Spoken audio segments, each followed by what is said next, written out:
walgahii dhimma kana irratti deemsifamaa ture. Sanatuyyuu hedduu tokko uummata Iraanii kana dogoggorse jechuudha. Walgahiin suni gaafa adda ba'anu waliigaltee malee jechuudha. Waan kana jarri kun maal godhanii Israa'elis ta'ee Ameerikaanis akka walgahiin kun abdii akka qabanii fi maa bakka waan bareeda waan hedduu irratti waliigallee jirra. Waa hedduu irratti waliigallee jirra. Kanaas ammoo torbaan takka akkas booddeetti deebinee akka waan kana waliigallu abdii qabna maal jedhanii ibsa ejjennoo baasan jechuudha. Wanni Iraan itti dogoggortee itti bakka takkatti dhumattee bakkattii kana jechuudha. Waan ajaa'ibaati. Ajaa'iba rabbi isinitti mul'ife. Seera ajaa'ibaa Iraan qaban kan na hawwate. Keessumaa guyyaa lamman kana waan sammuun kiyya na gaafataa ture. Deebii ajaa'ibaa sirna bulchiisa Iraan dubbisee argadhe isinii qooduu dhufe. Biyyi keenya illee akka osoo akkas taate isa jedhu hawwiinis na keessa uumameera jechuudha. Innis maa inni egaa akkuma waliinuu gidduu kana hordofaa turree jirru yeroo Hayatolaan du'an osoo wanni takka gaabbiin tokko utuu hin uumamin ganama akka du'an egaa walii galleerra. Jalqabuma irratti du'anii gaabbiin tokko osoo hin uumamin gidduu sanatti akka waan ajajaa senteraalaa jiru tokkootti Iraan tarkaanfii biyyoota adda addaa irraa fudhataa turte jechuudha. Biyya 7 irratti guyyaa tokko keessatti jechuudha. Akka waan ajajaan senteraalaa jirutti, akka waan Hayatolaan jirutti jechuudha. Seeraan sin ibsa waan kana, okay? Wannicha. Akka fakkeenya biyya kan keenya fudhannu. Fakkeenya amma ajajaan senteraalaa, ajajaa waliigalaa Abiyyi fudhannu. Okay? Abiyyi fudhannaa. Taanee okay Biraanuu Juulaatu jira. Fakkeenyaa fi akka biyya keenyaatti Abiyyinii fi Biraanuun osoo bakka tokkotti du'anii yookaan wareegamanii Itoophiyaa keessatti maaltu uumamaa gaabbiitu uumameetiyyuu dirqama ajajaan senteraalaa jiraachuu waan qabuu fi maal gochuu qabanii dirqama jabaatanii bakka Abiyyis nama buusanii bakka Biraanuus nama buusanii akkasitti ajajaa senteraalaa tokkootiin socho'a jechuudha. Kan Iraan garuu akkasii miti jechuudha. Maal qabanii seera jaraa keessatti bakka hogganaan wareegametti maayikiroo sakandii keessatti akka wareegamanu kaayyoo jaraa sun wanni jara irra jiranu akka wareegamanu jarri hin beekanii jechuudha. Kanaaf seera jaraa keessatti bakka hogganaan wareegametti bakki magaalaan yookaan naannoon meeshaan waraanaa keessa awwaalamee jiru misaa'ila haa ta'u maal haa ta'u hin beektan egaa biyyi Iraanii meeshaa isii hundaayyuu maal baqaasa boolla keessa waashaa boolla keessa awwaalameetu kan inni jiru. Lafa jala jechuudha walumaa gala.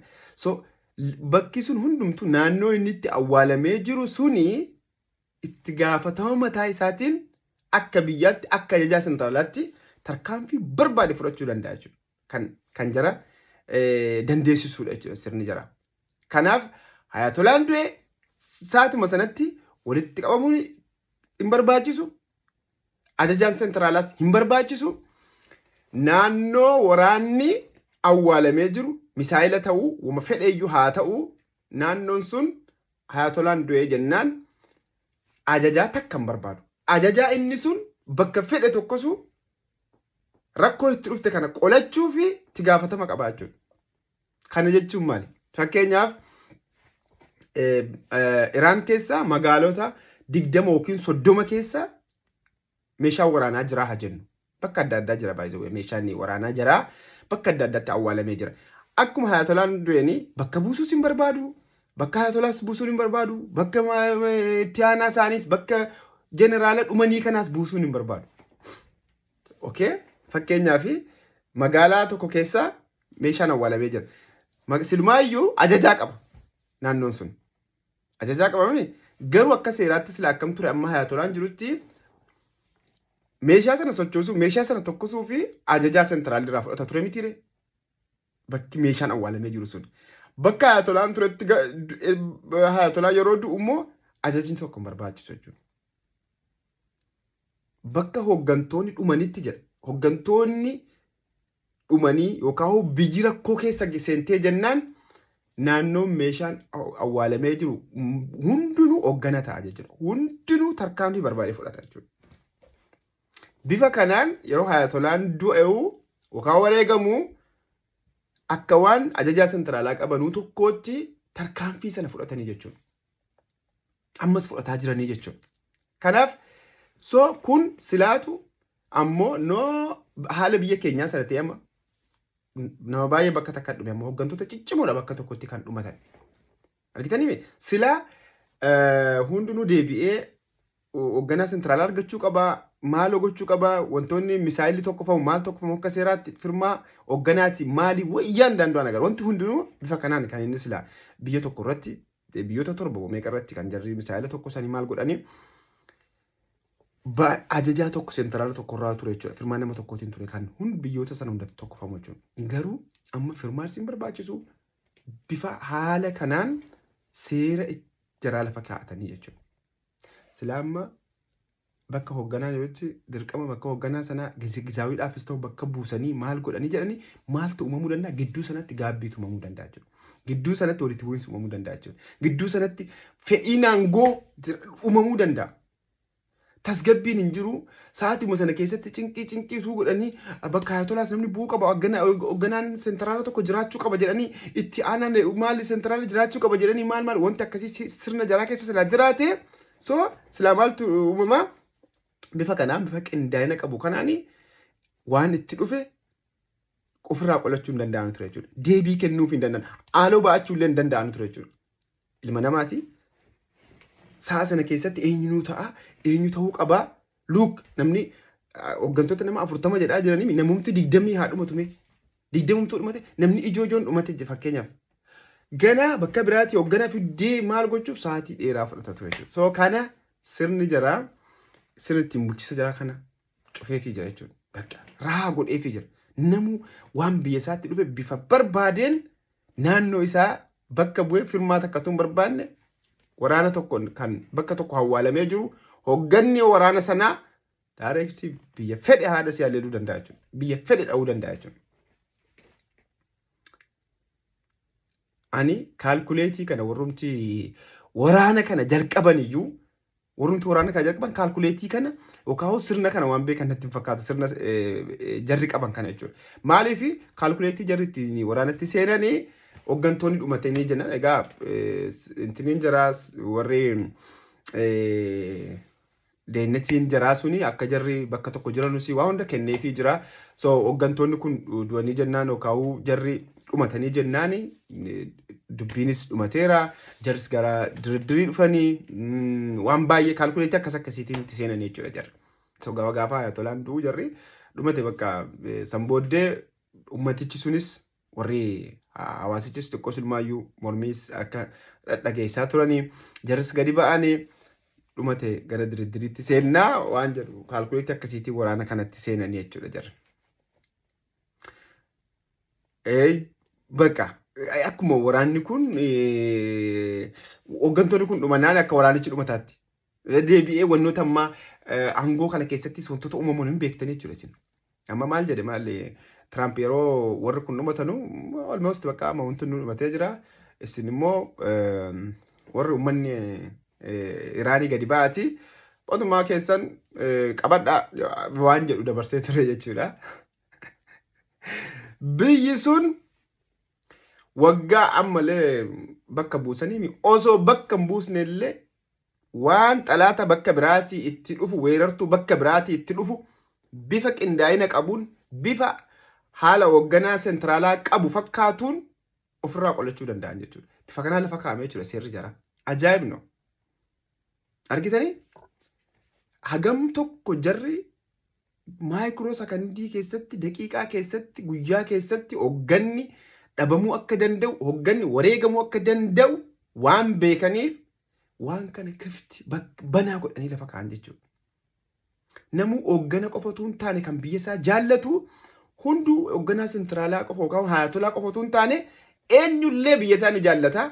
Waan biyya isaa irratti dhufuuf immoo hoogganaa sentraalaa hin barbaachisu bakka hoogganaan sentraalaa hin jirretti namuu bakka bu'ee deebii xalaata sanaaf diina sanaaf deebii kennuu qaba jedhaniitu iyyuu hundaafuu aangoo kennanii jechuudha. Hundaafuu hunduu gara biyya fedhee biyya amma dhahamaa jirtu kana naannoon tokko amma fakkeenyaaf magaalaa Gachii furan bakka itti dhaladhe. Okay? Gachiin amma daarektii jechuudha. Waraanni Gachii keessa bakka tokko bakka akka fakkeenyaa sadii gaazaa ilma magaalaa xiqqaa sana asitti mee akka magaalaatti. Waraanni Gachii keessa jiru akka akkachitti jechuudha. Waraanni Gachii keessa jiru Dubaay dhahuu danda'a jechuudha. Ajaja tokko tuun fudhanne bifa kanaan lafa kaa'ame jechuudha. Bifa kanaan iyyuu qindeeffame jechuudha. So even Gachiin aanaadha miti godinni moo'esniitu jira beddellee jira miti beddellee jira. Beddellee irraa iyyuu hin fudhatu jechuudha. Intini beddellee dhumarraa iyyuu ajaja hin fudhatu. Bakki meeshaan awwaalamee jiru jeneraalli isaa hogganni isaa waa hundarree qophaa'ee fi jira wantoonni taargeettiin durumaan wanni hundu kennamaafidha. Taargeettiin dhahamuu qaban eenyu xalaanni jira diinni jira eenyutu waraana Ameerikaa kana ammatee jira. Warri kun gaafa nukaan eenyu dhahamuu qaba jalqaba irratti taargeettiin eenyuun tahuu qaba taargeettiin bifa kamiin dhahama isa jedhu wanti hundinuu qophaa'ee kennameefii jira hundaafuu. Ajajaan sentraalaa gaafa duu hunduu ajajaa sentraalaa ajajaa waan ta'aniif akkasumatti waan beekaniif namuu ajajaan sun teknooloojii barbaachisu lookeeshinii dhahuu hundaa wajjin kennameefii jira jechuudha. Dhumatee hogganni hunduu dhumatee naannoon sun silaa wani qabame lookeeshinii isaa fudhateetuma achirra qabi isaa dhaqeetuma lookeeshinii sana dhahuu qofaa jechuudha. Kanaaf jarri haala kanaan jiru jechuudha. Kanaaf hoogganaa sana ayatolaa ajjeesuun hooggantoota sana ajjeesuun furmaata takka illee akka hin taane seeraan irraa hubadhee inni biraa bifa waa'ee niikuleeraa irratti ajaa'iba jarri almost wannoota guyyaadhaan yookaan saatiidhaan ammumaayyuu walitti gaxxamanii sadarkaa itti walitti gaxxamanii luka amma wanti adda addaatu jira jechuudha. Wanta nukuleeraaf barbaachisu yuuraaneelii fakkeenyaaf haga kiloogiraama 400 olii kan lafaa qabu. Kun gabaasa sirriitti kanuma itti gaafatamaan waliigala dhimma nukuleeraa baaseedha kun jechuudha. Agas qabdi kan jedhee. Kana jechuun 100% 60 ol jiranii jechuudha. Parsantaa muraasni walitti fiduu wanna sanaaf barbaachisu hundayyuu guuttatanii qaban. Walitti akkas walitti qindeessuu qofaa jechuudha. Walitti qindeessuun sun immoo yoo xiqqaate mana guyyaati mana ji'aallee miti. Mana guyyootaati jechuudha kun sadarkaa amma jarri irra jiran jechuudha. Wannumni kana kaasayyuu kana bara. Kanaaf bifa dippiloomaasii kanaan fixa xumuraan jiru waan kana walitti camaduu bira ga'aniiru dhimma kana. So gaxaaxamuu qofaa waan kana maal gochuu qabna jabaannee lolaan fashaleessuu qabna waan jedhanuutti seenan jechuudha jira. Haala amma jiruuni maaltu beeka? Wanni beekamuu hin jiru jechuudha. Kanuma raawwataa waraanuma kana lolaa wanni kun asitti jiraachuu danda'a jechuudha. Kanaaf amma parsantaa 90 so parsantaa 90 irratti ta'eennaan boombii sana mataa wal qabsiisuu wanni hafee jechuudha. Kaan warri kanaan dura qabanii kanumaan dura wani qabanii warri jedhuus ni jiran. Garuu kun waanuma jarri hodhuu qabatamaa hin taane jechuudha. Garuu warri dhimma kana hordofu wanta wanni kun barbaachisu hundaa guuttatanii. Kanaaf ammoo so shakkii irraa qabna waan akkasiitiin warri Israa'elii so kun ta'uu hin qabu nukuleera hidhachuu hin qabdu sodaa jalaatiif jarris ofiif sodaatanii. Kana jedhaniitu iyyuu bifa kanaan Donald Trump inni dhimma nukuleeraatii qofa irratti diri gochuu barbaada nukuleera dhaabaadha. Israa'el immoo nukuleera qofa iyyuu miti baalastik intini kanaayyuu misaayila baalastik iyyuu dhaabuu qabdii kana keessa turanii jechuudha. Jarri kana hundumaayyuu no jedhanii irratti cichanii gidduu kana wanta gaafa sanaa wanni kun akka tahaan jirre gaafa baranii so maal godhanii wanni jarri kaalkuleetii jarri Iraanitti taphatteen tokko maalinni wanti jarri itti taphattee hatta Hayatolaa illee akka du'u godhe tokko keessa maa inni walgahii dhimma kana irratti deemsifamaa ture. Sanatuyyuu hedduu tokko uummata Iraanii kana dogoggorse jechuudha. Walgahiin suni gaafa adda ba'anu waliigaltee malee jechuudha. Waan kana jarri kun maal godhanii Israa'elis ta'ee Ameerikaanis akka walgahiin kun abdii akka qabanii fi maa bakka waan bareeda waan hedduu irratti waliigallee jirra. Waa hedduu irratti waliigallee jirra. Kanaas ammoo torbaan takka akkas booddeetti deebinee akka waan kana waliigallu abdii qabna maal jedhanii ibsa ejjennoo baasan jechuudha. Wanni Iraan itti dogoggortee itti bakka takkatti dhumattee bakkattii kana jechuudha. Silaa gaafa waliigalteerra osoo hin ga'in gaafa adda ba'an sana hunduu silaa dhaadannoodhaan adda ba'e silaa Iraan bifa kana bakka tokkotti hooggantoonni jiran hin dhumatanuu ture. Okay. Ammallee filannoon marii ammallee hin jira waan jedhanuuni adda ba'an jechuudha jarri akkasitti. Jarri immoo laaltee wanni kun ta'an jiru warri kun waan kanas gadhiisaan jiranii bifa kanaan jedhaniitu bakka waan bareeda waan hedduu irratti walii galle hatta biyyi keessatti deemsifamaa turellee jechuudha. Waan bareeda irratti walii galanii jiranii waan hedduu irratti kan ammoo waan hafte immoo torbaan gidduu kana keessa walitti deebi'anii ammallee mariin marsaa sadaffaan akka qopheeffamuu fi haala mijeessinaa jedhanii adda ba'anii. Kun Iraaniin akka jarri dhumatan akka jarri of xiqqoosii of dagatan hatta Hayatolaan illee akka inni naannoo sanatti argamu akka inni qondaalota isaa wajjin yookaan akka inni kaabinee isaatii wajjin walitti qabamee dhimma kanarratti wal dubbatu kan godhe tokko kana jechuudha. Ibsa ejjennoo jarri baasantu ibsa ejjennoo laafaa agrisiivii hin taane salphaa ammallee dippiloomaasiin keessa jiru bifa kanaan shawwadanii jechuudha. Bifa kanaan shawwadamanii asitti gaafa sun addaan marii marsaa lammaffaan addaan citee nagaadhaan adda ba'anii jarri kun illee warri marii sana warri waan sana deemsaa turan illee gara Iraan deebi'anii kanaaf egaa marsaa itti aanu marsaan sadaffaan hin dhufa waan jedhameef Hayatolaan dirqama jara wajjin mari'achuu qaba jechuudha deebi'ee.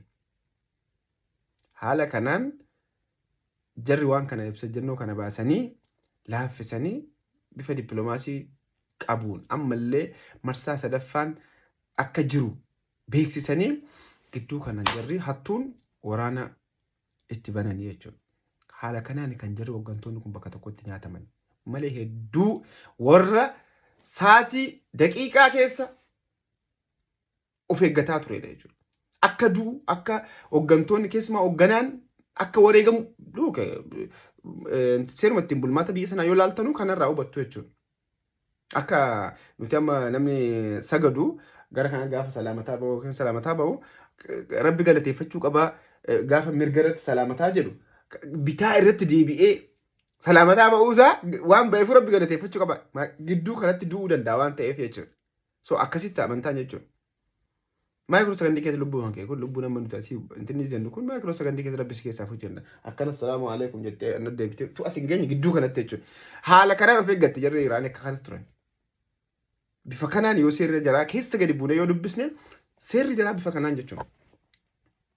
Walitti dhufanii nam tokko hoogganni tokko wareegamee jennaan haga walitti dhufanii hooggana tokko filannutti gidduu kanaan bakki uumamee rakkoon biraa uumamuu danda'aadhaan kan osoo dhumayyuu hoogganni yoo du'e hoogganni biraa osoo hin filamne namu hoogganni naannoo adda addaa jiru mataa isaatiin waan itti dhufe qolachuu danda'a kan jedhu seerri kan ajajeef seerri kan eeyyameefiif jechuudha. Kanaaf haala kanaan nyaatamanii jechuudha jarri. Tokkoffaa kun gaaffii natti ta'a ture jechuudha.